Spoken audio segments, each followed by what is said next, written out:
समय था जब गुजरात भाजपा का मतलब था नरेंद्र मोदी। वही मोदी जिन्होंने इस राज्य को हिंदुत्व की प्रयोगशाला बनाकर राष्ट्रीय राजनीति का शेर बना दिया।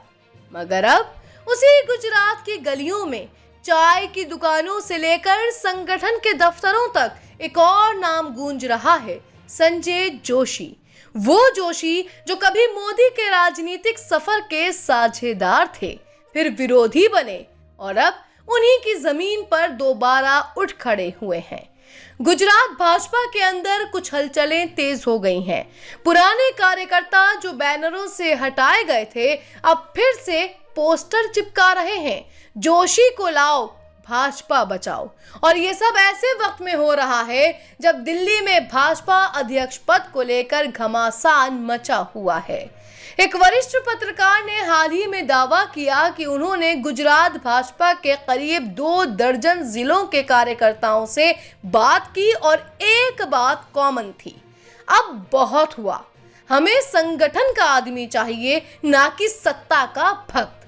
सवाल है, क्या गुजरात जो कभी मोदी का अबेदन किला था, अब जोशी के नाम की जय घोष कर रहा है?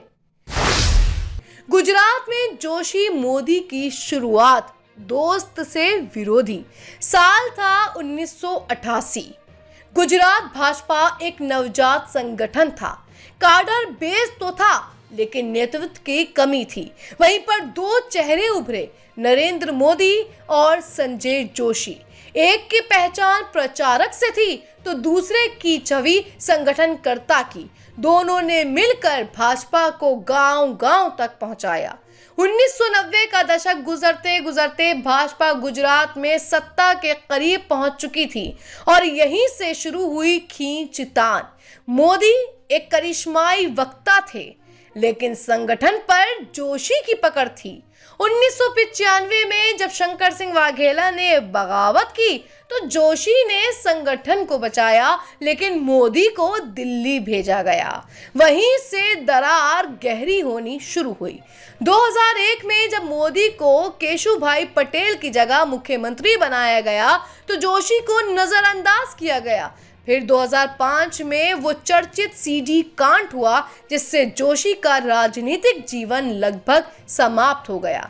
लेकिन ये अंत नहीं था। जोशी हारे नहीं, वो खामोश रहे, पर अंदर ही अंदर कार्यकर्ताओं का भरोसा जीतते रहे।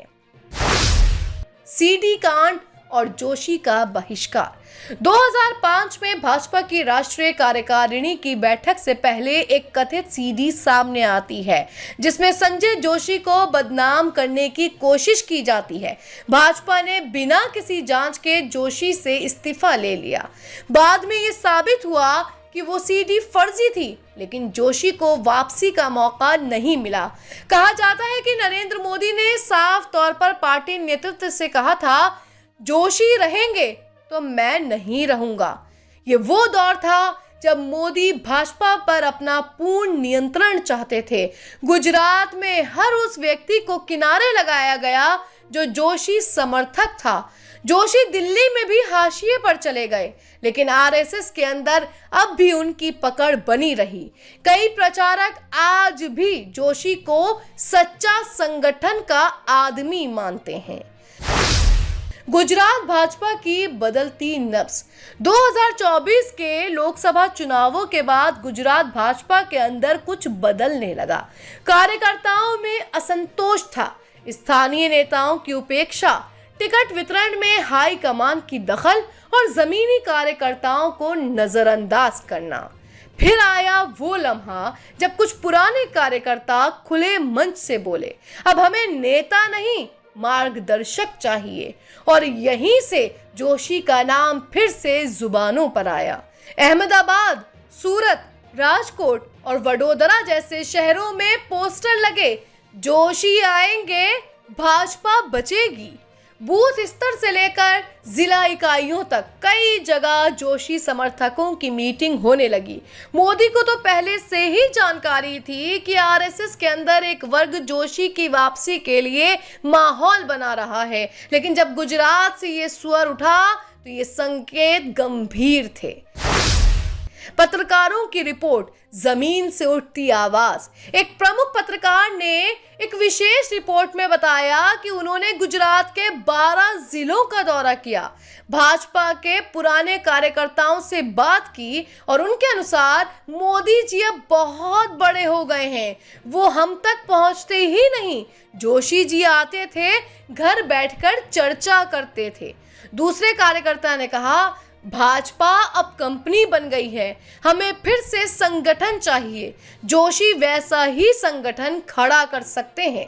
ये बातें सिर्फ आक्रोश नहीं बल्कि भावनात्मक जुड़ाव का इशारा थी। और जब जमीनी स्तर पर यह भावना फैलती है तो शीर्ष नेतृत्व को सोचना पड़ता है। आरएसएस की भूमिका और जोशी की वापसी की रणनीति। मोदी और शाह के राजनीतिक बुलंदी के वर्षों में आरएसएस एक तरह से साइलेंट मोड पर रहा, लेकिन 2024 के बाद के राजनीतिक परिदृश्य में आरएसएस फिर से सक्रिय हो गया है। मोहन भागवत ने 2025 में पहली बार प्रधानमंत्री निवास जाकर मुलाकात की। इससे पहले मोदी खुद नागपुर आरएसएस मुख्यालय पहुंचे थे। दोनों बैठकों में संजय जोशी को लेकर बातचीत हुई। सूत्रों के अनुसार भागवत का एक ही सवाल था, अब संगठन का अध्यक्ष कौन? जोशी का नाम धीरे धीरे एक मजबूत विकल्प के तौर पर उभरा। खासकर गुजरात से आ रही मांग ने आरएसएस को ये कहने का बल दिया कि जो व्यक्ति जमीनी स्तर पर कार्यकर्ताओं से जुड़ा हो वही अध्यक्ष होना चाहिए। क्या मोदी की पकड़ गुजरात में ढीली हो रही है?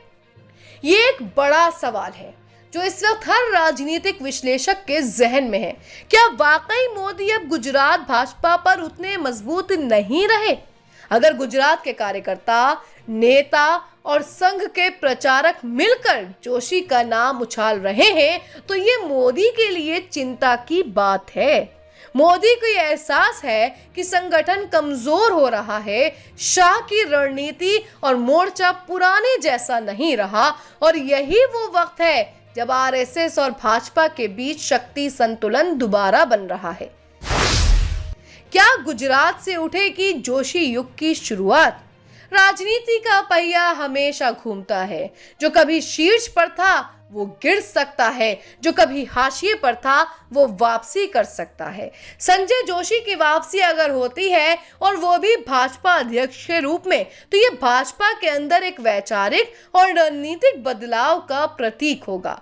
गुजरात से उठी जोशी की मांग सिर्फ एक नेता की वापसी नहीं बल्कि संगठन की पुनर्स्थापना की घोषणा होगी।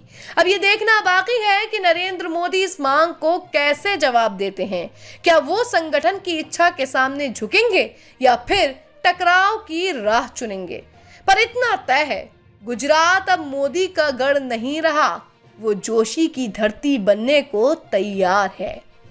क्या आप मानते हैं कि भाजपा को अब जोशी जैसे नेता की जरूरत है? क्या मोदी और जोशी के बीच टकराव भाजपा को दो धड़ों में बांट देगा? हम आपके पास एक बहुत ही महत्वपूर्ण मुद्दे के साथ फिर आए हैं और वो है पहलगांव और साथ में उससे जुड़ा हुआ भारतीय जनता पार्टी के राष्ट्रीय अध्यक्ष का चुनाव या मनोनयन, जो भी कह रहे हैं। देखिए, एक राष्ट्रीय पार्टी है जिसकी सरकार है केंद्र में, उसके अध्यक्ष 2020 में चुने जाते हैं। 2019 में एज एडहॉक पार्टी अध्यक्ष के तौर पे आए थे और 2020 में उनका चुनाव होता है। पार्टी अध्यक्ष का चुनाव 3 सालों के लिए होता है। 2020 से लेकर 2025 तक आज भी भारतीय जनता पार्टी के राष्ट्रीय अध्यक्ष जेपी नड्डा अध्यक्ष ही हैं, यानी कि एक्सटेंशन पे एक्सटेंशन पे एक्सटेंशन। बातें यहां तक आ रही थी कि 20 अप्रैल तक 5 राज्यों का जो बचा हुआ था 50% के लिए जरूरी, मध्य प्रदेश, वेस्ट बंगाल, गुजरात, 2 और स्टेट हैं, ये 5 राज्यों का प्रदेश अध्यक्ष का मनोनयन यानी चुनाव हो जाएगा। उसके बाद राष्ट्रीय अध्यक्ष चुने जाएंगे और उनका नाम की घोषणा होगी। अप्रैल एंड तक कहा गया था शुरू में, फिर बातें आई कि मई तक ये चुनाव हो जाएगा। अब ये बातें सूत्रों के द्वारा आ रहा है कि मई में भी नहीं होगा, ये चुनाव टल गया। टला इसलिए क्योंकि पहलगांव पे केंद्र पूरी तरह से फोकस्ड है पहलगांव को लेकर, जहां 26 टूरिस्ट्स को पाकिस्तानी उग्रवादियों ने, टेररिस्ट्स ने मौत के घाट उतार दिया था। कैसे घुसे, किसकी चूक थी, और क्या सरकार का एक्शन है अगेंस्ट पाकिस्तान जो कि टेरर स्पॉन्सर कर रहा है कश्मीर में या देश के दूसरे कोनों में। आज की तारीख में हमारे तरफ से कुछ कार्रवाई की गई हैं और बॉर्डर पे या कश्मीर में एक्शन लिए जा रहे हैं, पर इन सारे एक्शंस के मद्देनजर ये देखा जाए तो भारतीय जनता पार्टी के राष्ट्रीय अध्यक्ष का चुनाव टल गया। भारतीय जनता पार्टी के राष्ट्रीय अध्यक्ष का चुनाव अप्रैल मई में होना था, जिसकी संभावनाएं हर अखबार में शायद 22 अप्रैल के पहले सारे चैनल और सारे अखबारों का ये सबसे बड़ी खबर थी कि नया अध्यक्ष कौन बनेगा। नए अध्यक्ष के नाम पे संजय विनायक जोशी, मनोहर लाल खट्टर, नितिन गडकरी, ये 3 बहुत ही स्ट्रॉन्ग रेस में थे। इसके अलावा 8 और नाम थे, जैसे कि शिवराज चौहान हो गए, सुनील बंसल हो गए, धर्मेंद्र प्रधान हो गए, रघुवर दास हो गए, स्मृति ईरानी का भी नाम था, बनाती श्रीनिवासन का नाम था, तनिक्षी स्वामी नारायणन का नाम था, डी पुंडेश्वरी का नाम था। इसके अलावा बहुत सारे नाम थे। अखबारों ने रंग रखा था फ्रंट पेज कि अध्यक्ष कौन बनेगा, और शायद अप्रैल मई तक घोषणा भी होनी थी। क्या कारण है, मोदी जी क्यों पार्टी के अध्यक्ष का, मोदी जी ही नहीं, भारतीय जनता पार्टी क्यों पार्टी अपने अध्यक्ष का नाम घोषित नहीं करना चाह रही? इतने सालों तक, इतने महीनों तक इस पे इंतजार पूरे देश की नजर होते हुए भी अध्यक्ष का चुनाव या मनोनयन अभी तक नहीं हुआ है, नाम का खुलासा नहीं हुआ है, और ये टला जा रहा है। और एक्सटेंशन पे हैं हमारे भारतीय जनता पार्टी के प्रेजेंट राष्ट्रीय अध्यक्ष जेपी नड्डा साहब, जो कि केंद्र में मंत्री भी हैं। भारतीय जनता पार्टी के हिसाब से एक आदमी 2 पोस्ट पे नहीं रह सकता, फिर इतने महीनों तक कैसे है, पहला सवाल। दूसरा सवाल, राष्ट्रीय अध्यक्ष के पद के लिए क्यों अभी तक मनोनयन या चयनित नहीं किया गया है कोई? क्या कारण हो सकता है? क्या संघ और भारतीय जनता पार्टी के रस्साकसी, जिसको कहते हैं टग ऑफ वॉर, का कारण है ये, या फिर कहीं ना कहीं कोई खेल है? और पहलगांव का इशू सामने आ गया तो फर्दर डिले होना लाजमी है, वाजिब है एक तरह से कहा जाए तो। पहला देश फिर पार्टी की बात आती है, चलिए ठीक है, पर इतने दिनों तक कोई भी ऐसा इशू नहीं था। सडनली एक इशू आता है और फिर फर्दर एक्सटेंशन दिए जाने की संभावनाएं है जेपी नड्डा साहब को, राष्ट्रीय अध्यक्ष भारतीय जनता पार्टी को। शायद ये हिस्ट्री होगा, शायद इतिहास भारतीय जनता पार्टी लिखने जा रही है एक राष्ट्रीय अध्यक्ष के एक्सटेंशन को लेकर। हम चलते हैं अपने वरिष्ठ पत्रकार प्रशांत शरण जी के पास, उन्हीं से पूछते हैं कि ये कहाँ तक इम्पैक्ट डालेगा आने वाले चुनावों में, बिहार में, आपके बंगाल में या साउथ के कुछ स्टेट्स में। क्यों अध्यक्ष का मनोनयन या चुनाव नहीं हो पा रहा है? क्या पहलगांव को लेकर ये डिले राष्ट्रीय पार्टी के लिए कितना उचित है? जी प्रशांत जी। पार्टी अध्यक्ष के चुनाव में आप देख रहे होंगे कि पहली बार संघ परिवार का सीधा हस्तक्षेप है। ये फर्स्ट टाइम जब प्रधानमंत्री मोदी नागपुर पहुंचे तो इससे ये साफ है कि संघ परिवार अब धीरे धीरे पार्टी पर दबाव बनाता जा रहा है। इस कारण से पार्टी अध्यक्ष का चुनाव हो नहीं पा रहा है। संघ परिवार के सबसे प्रिय नेता नितिन गडकरी जो है, तो वो चाह रहे गडकरी वो बने, अध्यक्ष बने, और इधर ये जेपी नड्डा को बनाए रखना चाहते हैं, या स्मृति ईरानी, ऐसे नेताओं को जो है जो एकदम उनके खास हों और हाँ में हाँ मिलाने वाले हों। तो इस कारण से अभी तक आप देखिए झारखंड में वो रघुवर दास को राज्यपाल से इस्तीफा दिलाकर, ओडिशा के राज्यपाल से इस्तीफा दिलाकर वो सक्रिय राजनीति में फिर से लाया गया। रघुवर दास, यह कयास लगाया जा रहा था कि शायद रघुवर दास या तो राष्ट्रीय अध्यक्ष बने या झारखंड के प्रदेश अध्यक्ष बने, लेकिन दोनों का चुनाव नहीं हो पाया। एक झारखंड का भी प्रदेश अध्यक्ष का चुनाव अभी तक नहीं हो पाया है। दूसरी बात, भाजपा जब जब संकट में आती है तो कोई ना कोई राष्ट्रीय घटनाएं मतलब बड़ी घट जाती है। जैसे आप लास्ट टाइम देखे होंगे पुलवामा, और पी भाजपा के लिए बड़ा गजब ये संयोग है। पी पुलवामा हुआ जब भाजपा संकट में थी उस समय। इस समय पहलगांव की घटना जब 26 आतंकी मारे गए, 26 टूरिस्ट मारे गए हैं आतंकियों के द्वारा। तो अब क्या है, भाजपा मैंने पूरा का पूरा मुद्दा ही भटका दी है। वो अब मैंने भाई आप पाकिस्तान मेरे ऊपर मैंने ये कर रहा है, वो कर रहा है। तो अब जनता का ध्यान मतलब इधर से उधर चले। अभी आप कुछ दिन पहले देख रहे होंगे कि भाजपा का राष्ट्रीय अध्यक्ष के चुनाव को लेकर सारे अखबार, सारे मीडिया, सारे ये सब किसी न किसी नाम पर ये लगा रहे थे कि भाई ये राष्ट्रीय अध्यक्ष बनेंगे, ये बनेंगे, धर्मेंद्र प्रधान बनेंगे या नितिन गडकरी बनेंगे, फिर स्मृति ईरानी का भी नाम आई, आप जैसा बोल रहे थे। लेकिन क्या हुआ कि सारा मामला टल गया क्योंकि संघ परिवार का सीधा हस्तक्षेप हो रहा है। आप देख रहे होंगे ये पहली घटना है कि जब प्रधानमंत्री कोई भी प्रधानमंत्री भाजपा का वो नागपुर कार्यालय गया हो। इससे साफ है कि अब संघ परिवार का दबदबा कितना बढ़ता जा रहा है पार्टी के ऊपर, और इस कारण से अभी तक चुनाव नहीं हो पाया। फिर एक आ गया मुद्दा कि भाई ये पहलगांव में जो घटना घट गई, तो अभी तक मैंने किसी नाम पर मैंने मोहर वो नहीं लग पाई, या फिर नड्डा जी ही मतलब राष्ट्रीय अध्यक्ष बने रहेंगे, चूंकि वो मैंने यस मैन ही एक तरह से है। मैंने आप मानेंगे कि मैंने यस मैन ही नड्डा जी जो है, नड्डा जी अमित शाह और मोदी के या किसी भी, वो सबसे मैंने खास है, जो भी कहे वो अपना बात मानते रहते। इसलिए हम लोग को लग रहा है कि पार्टी का राष्ट्रीय अध्यक्ष का चुनाव मैंने भाजपा खुद नहीं चुन पा रही, किसे बनाए किसे नहीं बनाए, क्योंकि खुद तो भाजपा का निर्णय लेना नहीं है, उसमें संघ परिवार का भी मैंने मेन रोल है, अहम रोल है। मेन रोल है, अहम वो रोल है कि संघ परिवार किस पर मोहर लगाती है, जिस पे संघ परिवार मतलब अपना ये करेगा वही राष्ट्रीय अध्यक्ष मेरे ख्याल से ऐसा बनना है। इस बीच में ये घटना जो घट गई है तो 2-3 महीना तो अब टल ही जाना है। इस बीच बिहार का चुनाव आ जाएगा, बंगाल का चुनाव आ जाएगा, इस तो कुछ दिन और टल जाएगा। नड्डा जी ही मेरे ख्याल से वो अध्यक्ष बने रहेंगे वो फिलहाल, जैसा मेरा मानना है।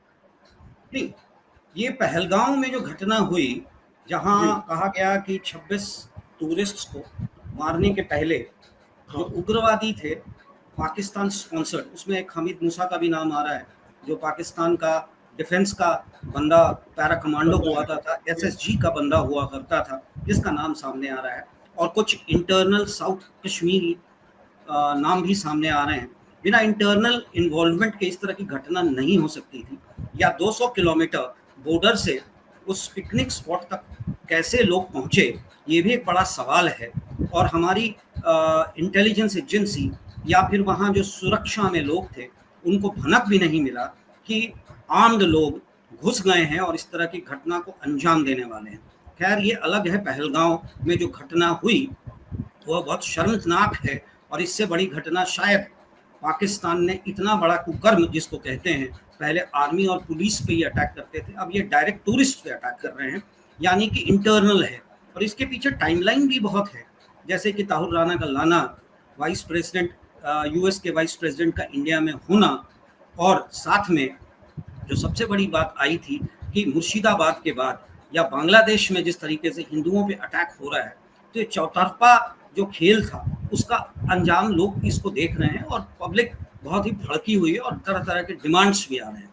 और शायद भारतीय जनता पार्टी के लिए एक अच्छा ये प्लेटफॉर्म बन गया, जिसपे कि उन्होंने अपने राष्ट्रीय अध्यक्ष के पद के चुनाव को डेफर कर दिया, क्योंकि आज की तारीख में कोई नहीं पूछेगा कि राष्ट्रीय अध्यक्ष का आप चुनाव क्यों नहीं करवा रहे, क्योंकि सबसे पहले देश आता है, देश हित आता है, और पाकिस्तान की बात जब आती है तो सारे मुद्दे गौण हो जाते हैं।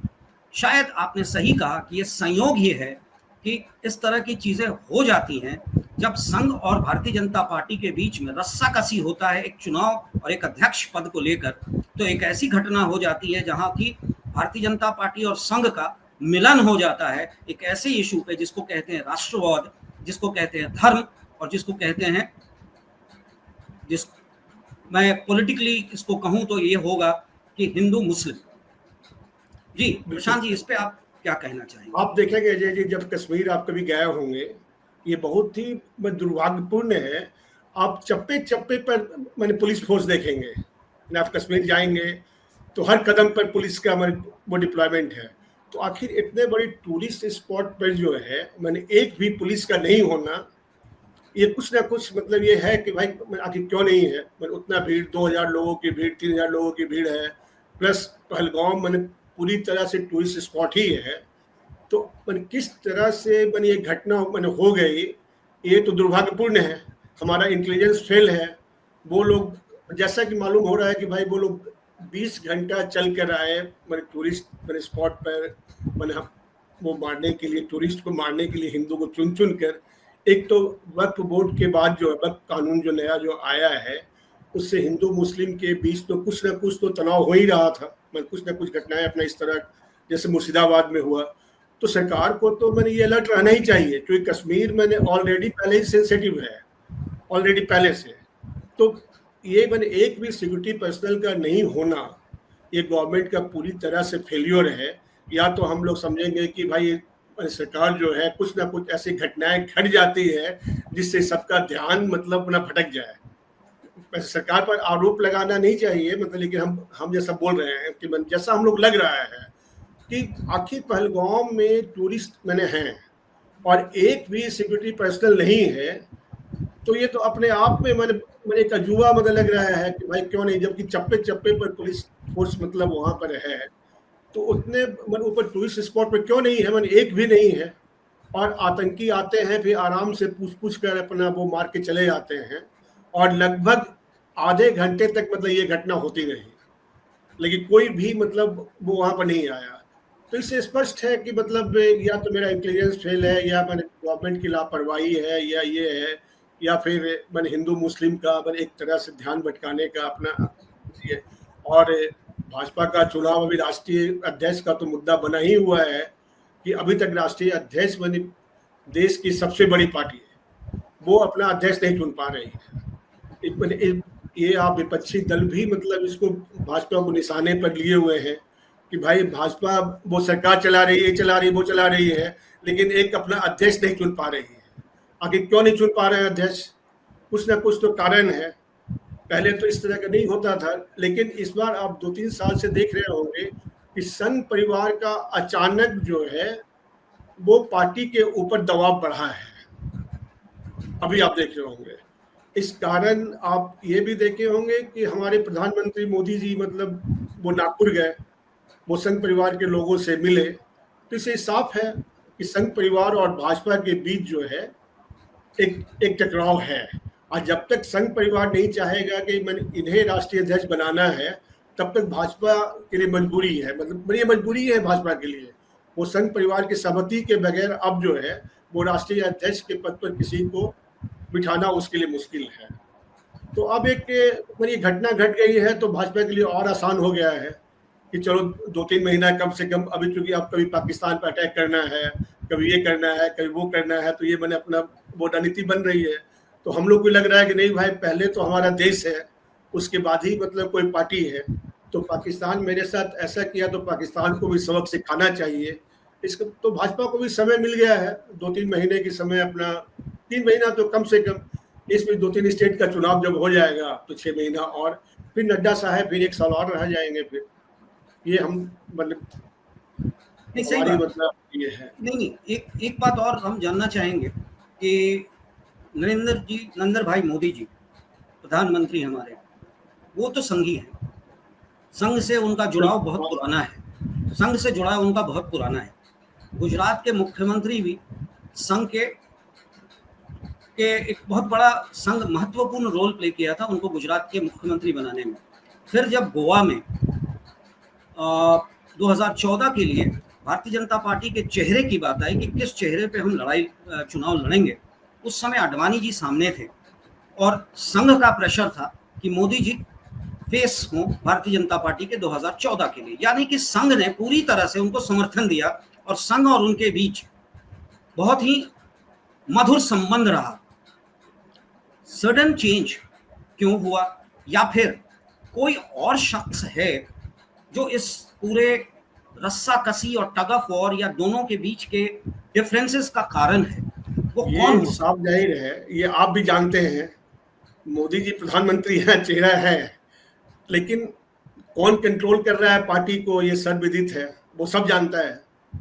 और बिना उनके सहमति के संघ परिवार अगर कहते तो मोदी तो मान जाते, लेकिन एक और शख्स भाजपा में ऐसा है कि वो पार्टी को अपनी उंगलियों पर नचाते हैं, चाहे वो मोदी हो चाहे ये हो। तो बस ये टकराव है। तो वो चाहेंगे जब तक चाहेंगे वो कि नहीं, मैंने इस आदमी को ही बैठा है और संघ परिवार चाहेंगे ये बैठाएं, तो मोदी और संघ परिवार के बीच कोई ज़्यादा ये नहीं है।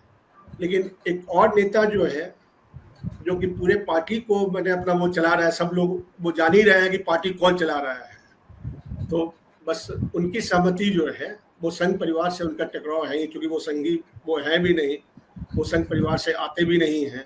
मोदी तो संघ परिवार से शुरू से जुड़े हुए हैं, ये है उनका। लेकिन जब तक एक और नेता के साथ समन्वय नहीं बन जाता है संघ परिवार का, तब तक ये मुश्किल है कि पार्टी का राष्ट्रीय अध्यक्ष कौन बनता है। इसमें वो टकराव बनता रहेगा। और मोदी और वो तो चाहेंगे, मोहन भागवत जी चाहेंगे या उनकी वो संघ परिवार चाहेंगे कि ये बन जाए, लेकिन जब तक वो शख्स नहीं चाहेंगे तब तक, और उन्हीं के सहमति के बाद ही पार्टी का कोई राष्ट्रीय अध्यक्ष बन सकता है। क्योंकि राष्ट्रीय अध्यक्ष कोई भी हो, लेकिन सर्वे सर्वा पार्टी के वही है। तो जब तक उनकी सहमति नहीं, बात यहाँ तक आ गई थी, दो बड़े नाम संजय विनायक जोशी और नितिन गडकरी का जब नाम मीडिया में, जो मैं मीडिया की बात कर रहा हूँ, जिस तरह से मीडिया ने उसको प्रसारित किया, प्रोजेक्ट किया कि संजय विनायक जोशी का जब नाम आया, तो उन्होंने डायरेक्ट उसको इक्वेशन डाल दिया मोदी जी के साथ। गुजरात के रिलेशन में कुछ आपको भी याद है सारी कहानी, जिस समय वहाँ पर बातें चल रही थी गुजरात में, मोदी जी मुख्यमंत्री नहीं बने थे और पुराने मुख्यमंत्री रिजाइन कर चुके थे वहाँ, प्रदेश अध्यक्ष, और ये गए थे वहाँ संगठन देखने। तो सारी चीज़ें कैंपेन में भी बहुत एक्टिव जिन्होंने रोल प्ले किया था, जिनके एक समय पे मोदी जी के साथ बड़े अच्छे मधुर संबंध कहे गए थे, उसको मीडिया ने प्रोजेक्ट किया कि इन दोनों के बीच में इतना स्ट्रॉन्ग डिफरेंसेस है और मोदी जी उनको नहीं चाहते हैं कि वो अध्यक्ष बने। सच्चाई क्या है ये इंटरनल लोग जानते हैं जी। दूसरा नाम नितिन गडकरी। नितिन गडकरी के बारे में भी हमारी मीडिया, टेलीविजन पर्टिकुलरली, ने ऐसा प्ले किया कि अगर वो आ गए तो डिप्टी प्राइम मिनिस्टर या मोदी जी की जगह पे वो बैठ जाएंगे, और एक क्रिएट करने की कोशिश की गई, नितिन वर्सेस मोदी, संजय जोशी वर्सेस मोदी। जबकि मोदी जी का संघ के साथ उठना बैठना है, भले ही कम जाते हैं, बहुत कम गए हैं, पर बातचीत और विचारधारा, क्योंकि 370 देख लें, अयोध्या देख लें, ट्रिपल तलाक देख लें, जितने मुद्दों पे मोदी जी ने कार्य किया वो संघ के ही मुद्दे हुआ करते हैं। बिल्कुल आज भी पहलगांव में जिस तरह का एक्शंस लिया जा रहा है और जिस तरह का बयान आ रहा है, वो एक संघी का ही बयान है। तो ऐसे बयानों के बाद संघ और मोदी के बीच जो डिफरेंसेस को क्रिएट किया गया या प्रोजेक्ट करने की कोशिश की जा रही है, और उसके कारण राष्ट्रीय अध्यक्ष का पद एक्सटेंशन पे जा रहा है, तो आपने सही कहा कि कोई है उसके पीछे, सर्वविदित है, हम नाम ना लें उसका तो बेहतर है, पर हर कोई समझता है, हर कोई जानता है। तो ऐसे में भारतीय जनता पार्टी की स्थिति 2024 तो इन्होंने निकाल लिया, 2029 तक क्या होगा, क्योंकि आपस में आप अगर डिफरेंसेस रखेंगे तो विपक्ष को ही फायदा मिल रहा है, विपक्ष इसी पे खेल रहा है। और विपक्ष को एक समय आप कहते थे कि आप अध्यक्ष बनाते हैं परिवार से, अध्यक्ष उसी को बनाते हैं जो आपका यस मैन हो। आज तो यही बातें भारतीय जनता पार्टी के साथ भी लागू हो रही है, इस पे आपका क्या कहना है? भाजपा भी अब यस मैन को ही चाहता है। आप उत्तर प्रदेश का चुनाव देख लीजिए, लोकसभा का चुनाव, योगी क्या बताया कि हम जो टिकट जिसको देना चाह रहे थे वो उन नामों को लोग काट दिए, जिसके कारण यूपी में सबसे ज्यादा नुकसान हुआ भाजपा को। तो इस कारण से ये साफ है कि अब भाजपा में भी अब वो अनुशासित पार्टी अब नहीं है, अंदर अंदर बहुत टकराव है, और ईगो वो क्लैश जो है वो 2-3 नेताओं के बीच बहुत ज्यादा है। योगी को हटाने के लिए वो जी तोड़ कोशिश कर रहे थे कि योगी हट जाए, मौर्य बन जाए, वो सीएम बन जाए, लेकिन एक और फिर मोदी के दबाव के कारण क्या योगी रह गए। लेकिन पार्टी के भीतर अंदरूनी कलह बहुत है, क्योंकि आप देखो वन मैन पार्टी ही ये है। कांग्रेस पर सब आरोप खुद लगाते हैं कि भाई वो परिवार की पार्टी है, लेकिन ये भी वन मैन पार्टी ही धीरे धीरे है। एक आदमी के आज्ञा के बिना किसी का कोई चलता नहीं है, कुछ भी। आप किसी को टिकट देना हो, किसी को वहाँ जाना हो, किसी को यहाँ जाना हो, जब तक एक आदमी का वो नहीं सहमति होगा तब तक नहीं हो सकता है। इसलिए संघ परिवार की बात तो अब छोड़ दीजिए, संघ परिवार तो क्या दबाव बनाए हुए हैं ही है, लेकिन जब तक वो उनकी सहमति नहीं होगी। अपने संघ परिवार चाह रहे हैं नितिन गडकरी को बनाए अपना अध्यक्ष पद पर बोला है। भाजपा को डर लग रहा है कि नितिन गडकरी अगर अध्यक्ष बन जाएंगे तो प्रधानमंत्री के रेस में भी आ जाएंगे, तो ये उन लोगों को पच नहीं पा रहा है। वो भी पार्टी जो है, ऐसा नहीं कैडर पार्टी अब नहीं रहा। पहले वो कैडर पार्टी था, जब वाजपेयी जी लोग थे, जब ये थे तो कैडर से अपना चुनाव होता था। आप देखिए ना, अभी मंडल का चुनाव नहीं हो पाया, ये चुनाव नहीं हो पाया, तो आप समझ सकते हैं कि किस तरह का यहाँ भी है। जिला अध्यक्ष का अपने नॉमिनेशन के आधार पर हो गया कि भाई ये जिला अध्यक्ष होंगे, ये होंगे, क्योंकि वो राष्ट्रीय अध्यक्ष का चुनाव कराना था। 50% जगहों का चुनाव हो जाना बहुत जरूरी था, तभी राष्ट्रीय अध्यक्ष। जब भाजपा देख लिया कि ये नहीं हो पा रहा है, तो संजोग से घटना घट गई, तो भाजपा को एक मौका भी मिल गया कि कुछ दिनों के लिए अब ये इस पर विराम लगा दिया जाए। तो ये विराम लग गया। आप देखिए फिर बाद में भविष्य क्या होता है, कौन राष्ट्रीय अध्यक्ष बनते हैं, किसकी सहमति से बनते हैं, संघ परिवार हावी रहेगा या वो गुजरात का वो शख्स की सहमति से अपना कोई राष्ट्रीय अध्यक्ष बनेंगे। चलिए, ये सहयोग है कि पहलगाम आ गया और अध्यक्ष पद एक्सटेंडेड हो गया। हाँ, खैर समय के साथ चुनना तो पड़ेगा ही। अब इंतजार है लोगों का कि राष्ट्रीय अध्यक्ष कौन होगा। जाते जाते एक अंतिम सवाल मैं आपसे लेना चाहूँगा, जो कि इस अध्यक्ष पद से अलग है। वो है पहलगाम से रिलेटेड कि पहलगाम के बाद जो एक्शंस की बात आ रही है, कोवर्ट एक्शन होगा, डायरेक्ट एक्शन होगा, क्या एक्शन सरकार लेने जा रही है? क्योंकि कल CCS की मीटिंग है, सिक्योरिटी कमेटी की मीटिंग है, जिसको प्रधानमंत्री दूसरी बार संबोधित करने वाले हैं। वहाँ बैठेंगे मीटिंग में और कुछ डिसीजन लेने की संभावनाएं हैं, पर आज की तारीख में लगता नहीं है कि डायरेक्ट वॉर होगा। कोवर्ट जैसे कि हमने पुलवामा में किया, उस तरह की कोई घटना घटित हो सकती है या कैरी आउट हो सकता है। पर एक सवाल है जो कि आम जनता जानना चाहती है कि जिस तरह से हमने बांग्लादेश को क्रिएट किया, ईस्ट पाकिस्तान को, तो ठीक है वो हमारे बगल में था, नेबरिंग था, वहाँ हमने आर्मी मूव करा दिया। उससे बड़ी बात जो लोग पूछते हैं कि क्यों नहीं इस समय, ये समय आ गया है कि बलूचिस्तान को, हम वहाँ आर्मी तो नहीं भेज सकते, पर बलूचिस्तान में जो इंडिपेंडेंस का, सोवरेनिटी का मूवमेंट है, कितने डिकेड से चल रहा है, और जिसपे पाकिस्तान, ISI और वहाँ के डिफेंस वाले वहाँ के लोगों को प्रताड़ित करते हैं, अत्याचार है वहाँ, आतंकित कर दिया जो भी इंडिपेंडेंस की बात करता है। पर उन बालूचीज जो हैं वो खड़े हैं अपने इंडिपेंडेंस के लिए, स्वतंत्रता के लिए। क्या ये समय आ नहीं गया है कि भारत को चाहिए कि उनका समर्थन करें? समर्थन मतलब बातें तो अखबार में भी आती है, बांग्लादेश का एलिगेशन है कि भारत समर्थन दे रहा है, पर हम खुल के समर्थन इस मुद्दे पे करें कि हम बालूचिस्तान को क्यों नहीं एक इंडिपेंडेंट सोवरेन स्टेट के तौर पे रिकॉग्नाइज कर दें। ये बहुत बड़ी बात होगी पाकिस्तान को धूल चटाने के लिए और एक सबक देने के लिए कि तुम अगर कश्मीर में इस तरह की घटना कर सकते हो, तो हम बालूचिस्तान को सोवरेन स्टेट रिकॉग्नाइज करते हैं। अपने यूनाइटेड नेशंस में भी हम इस पे जाके कहेंगे कि हमने उसको रिकॉग्नाइज किया। ये बहुत बड़ी बात होगी। लोग कहते हैं कि ये क्यों नहीं किया जा रहा, आखिर ऐसा होना चाहिए या नहीं होना चाहिए? आपके विचार क्या है?